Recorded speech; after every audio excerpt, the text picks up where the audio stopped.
Hello. You can see there's everything's already been opened because I actually filmed this before when I was opening it.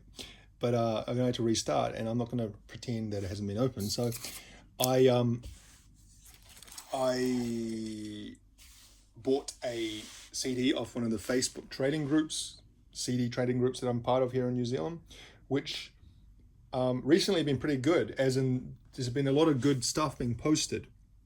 And I said this I say this every time I buy something.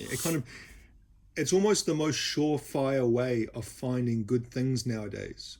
The trading groups on Facebook, because generally it's a pretty the prices, it's usually $5 per CD.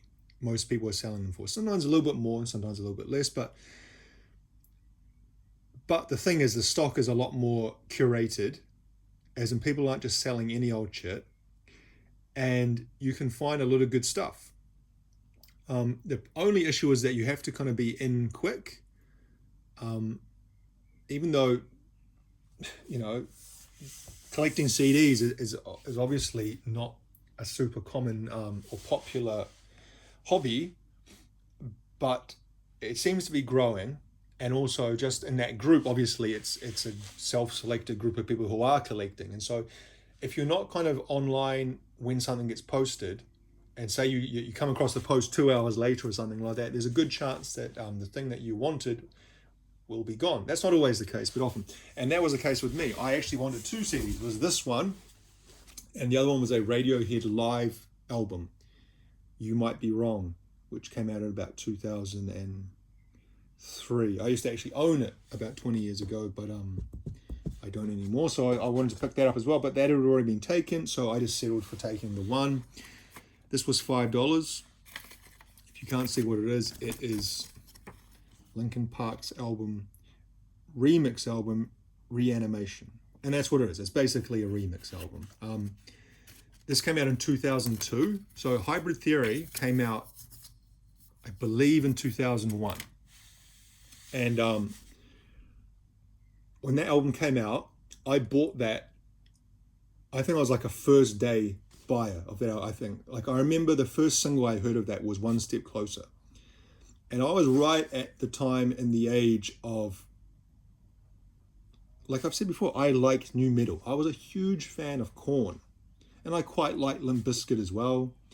Some of the other kind of lesser bands that we kind of lump in together with that, I wasn't as big a fan. But still, when I heard that single, I thought, oh, fuck this. I remember I predicted. I thought this band is going to be huge because they kind of took. It was a super catchy song, and they took all the aspects but made it much more accessible. All the aspects of new metal and rock and hard rock, and also a little bit of hip hop, also a little bit of electronica, and put it together in a pretty accessible package. And so that album came out, and I bought it, and I love that album, and I still do like that album a lot. And then they released this album. I'm pretty sure this was the year after Reanimation. And I never really listened to this. The only song I know from this is track 2, Points of Authority, because they made a video for that. So the kind of aesthetic of this album is like a kind of like Japanese style animation robots, kind of like Gundam or Voltron or something like that. And you see it throughout the kind of the artwork, and then also in the video for Points of Authority, or Prince of Authority, because it's what they do with all the song names on this to keep with the reanimated theme of changing. They kind of just take away all the vowels. So instead of POINTS, it's just PTS of authority. In the end, pushing me away, place for my head, high voltage, etc. Yeah, etc. etc. And you can see they're crawling with a K to show that they're extra bad. Produced by Mike Shinoda. Yeah, 2002. So this came packaged very well. I went through the whole thing of showing it was packaged. It was actually quite hard to get the tape off. And the only issue that I would say is that, so this was $5, but postage was, no, sorry, this was $4 and postage was $5 because it was $9 total. And so usually when I buy on these groups, I tend to want to buy multiple CDs. So because then it's the postage cost doesn't change, the shipping cost doesn't change up to about like 5 CDs. After 5, maybe the postage will increase. But whether you buy 1 or 3, it's the same. So it's better to try and buy as many as you can so that the postage will be cheaper as opposed to buying single CDs. But like I said, the Radiohead CD I wanted wasn't available, so I just kind of settled for this one. So the condition of it is very good. The case is completely, intact, not cracked at all. The jewel case is fine, not damaged at all. The CD itself, and this is a good thing about buying on these groups, is that the people selling the things usually make an effort because it's kind of the same. You recognize the names. Like there's some guys I've bought off multiple times. There's kind of like about 10 or 20 of us that are kind of repeat sellers or buyers, maybe more than that. And so you recognize the name. So people, I guess, want to maintain a reputation of having good product. And so people make an effort to have good quality cases and stuff, and they're not selling absolute shit like sometimes you find in other places. And saying that, I have bought some things sometimes that weren't the greatest, but generally. So this is a little bit relevant to what's happening right now. And this was also inside. This is a Linkin Park fan club insert, urging you to join the LP Underground for $10 a month. I assume that's $10 US a month. Jesus, what are you getting for that? Some merchandise, I guess. Chances for meet and greets at concerts, invitations for international summits, LPU merchandise package, a shirt, cell phone case, art by Mike Shinoda, and exclusive discounts. So that's the $60 a year annual pass. That's kind of a thing of the bygone era, isn't it? Like fan clubs or street teams. Remember that was like a thing? Doesn't really exist anymore. So yeah, kind of relevant to what's happening now because as you may have seen in the music press over the last week or two, can't remember exactly when it was released, but it was in the last kind of 5 to 10 days. Linkin Park reforming, that's not the right word, carrying on with a new singer. Obviously Chester Bennington, their original vocalist, passed away, would have been about, was it 2017? Or it was after Chris Cornell. I don't know if it was the same year, because Chris Cornell was May of 2017. And Chester Bennington was maybe later in 2017 or perhaps even early 2018. But obviously losing a vocalist in a band, like apart from all the personal side of it, of a friend and all that, but on a business view, if you want to continue the band, losing a vocalist is kind of the hardest to continue because they are really the visible face of the band in many ways, and obviously the voice of the band. And for that to be replaced with someone else is not easy, and obviously many bands wouldn't continue. Some bands have. I guess AC/DC is the most famous, and they're kind of the exception in many ways because they had pretty big popularity with Bon Scott, and then kind of it went to an even higher level with Brian Johnson on Back in Black. I guess another more recent example is Alice in Chains.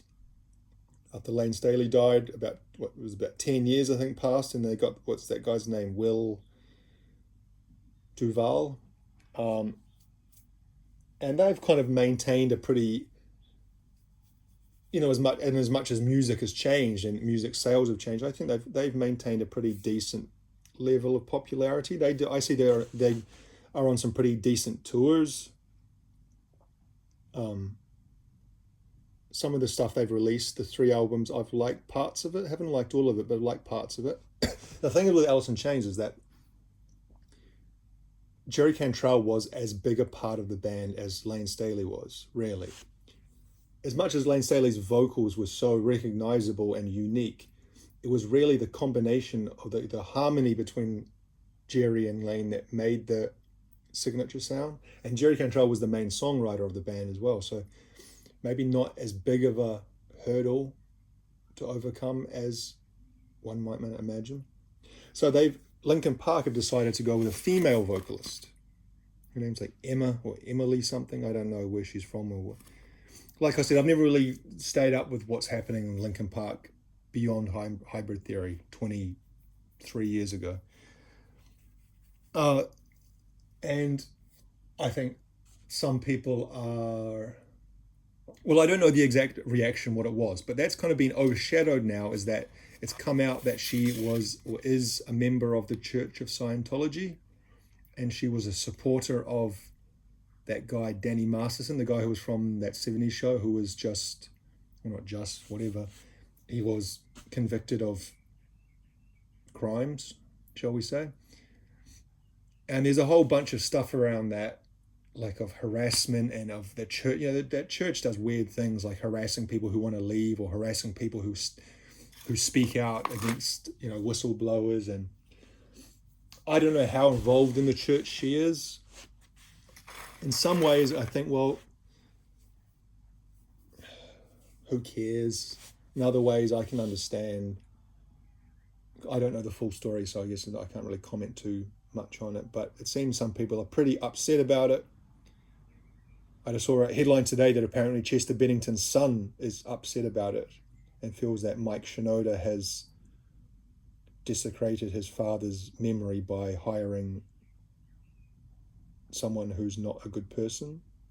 I feel a bit sorry for her, because as far as I know, she's just kind of a nobody. She wasn't in any big band or anything beforehand, but this was obviously going to be a pretty big thing in her career if it came to pass. But I don't think they're going to cancel it or anything. But who knows what will happen? Who knows nowadays? Oh, Jesus, anything could happen. So yeah, that's kind of weird. But the other thing is that the drummer, there's Rob something, he's not carrying on, so he's out of the band. He's decided he doesn't want to continue. And then the guitarist, Brad, was it Delson or Deslin? Or I think it's Delson. Brad, let's just call him. I read it. I was reading it on the bus, so I wasn't really taking that much notice. But it was this weird message. Like basically, he's in the band, but he's not in the band. He's not going to be touring with the band or playing live with the band, but he's going to be part of the studio work with the band. But it was also just like, it was almost like it was written by a HR department. It was so, those really wordy messages that say so much but say nothing, or say nothing by saying so much, or something like that. So I don't know what's going on there. So that leaves obviously Mike Shinoda, the bassist, the guy, the turntable keyboard guy was Joseph Hahn, and then the new vocalist. And that's what happens, isn't it, with bands, is that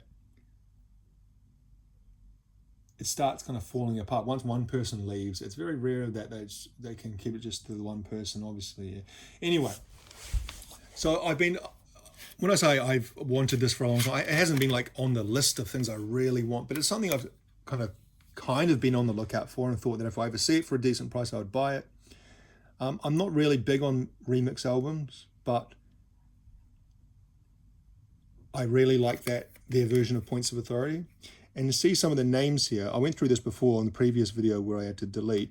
I don't really recognize 90% of these names. Obviously, I know Aaron Lewis on track 20. That's the guy from Stained, who nowadays seems to have gone kind of hard right, conservative country and western singer with an American tattoo on his neck, American flag tattoo. Then we've got Jonathan Davis on One Step Closer, so the guy from Korn. And then Josh Abraham, he's a producer. He was involved in some of those new metal era bands. I think he may produced a Limp Bizkit album. Obviously not the Ross Robinson one, maybe one of the later ones. Some of these other names I've got no idea. AC Alone, Pharaoh Monch. But up here, we've got Jay Gordon on Points of Authority. Jay Gordon is the guy from Orgy. Again, kind of from that era of bands. Even though they had a different sound, they were more kind of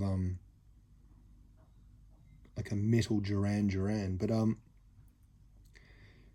don't know exactly what he does in that song, because I've heard that song before and I've never recognized anything done by him or his voice. So yeah, I'm not sure exactly what. Anyway, so yeah, like I said, I'm not really big on remix albums. I think I've said before on this channel that I think remixes of songs are kind of a waste of time. They often add nothing to the song whatsoever and often make the song worse. But there are exceptions to that, and that song is one of them. So I thought, because I like that song so much, I wanted to give the rest of the album a listen. And it's a remix of an album I really like in Hybrid Theory.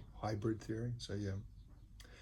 Anyway, unfortunately we missed the whole unpackaging excitement, but oh well. Yeah.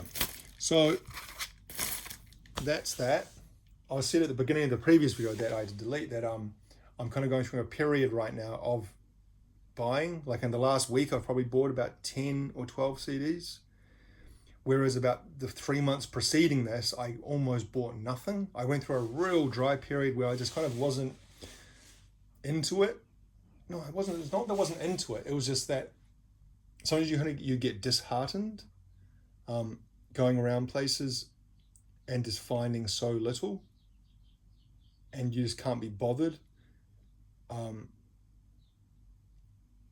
And that's kind of how I felt. And I was kind of more in the mood for buying new stuff, because I'd rather just save my money up and just buy one album that I really, really want, instead of kind of 10 or 20 albums that I'm kind of like, oh yeah, this seems okay. But yeah, and last week I've been in the mood. So yeah. Anyway, we'll leave it there. Thanks for watching.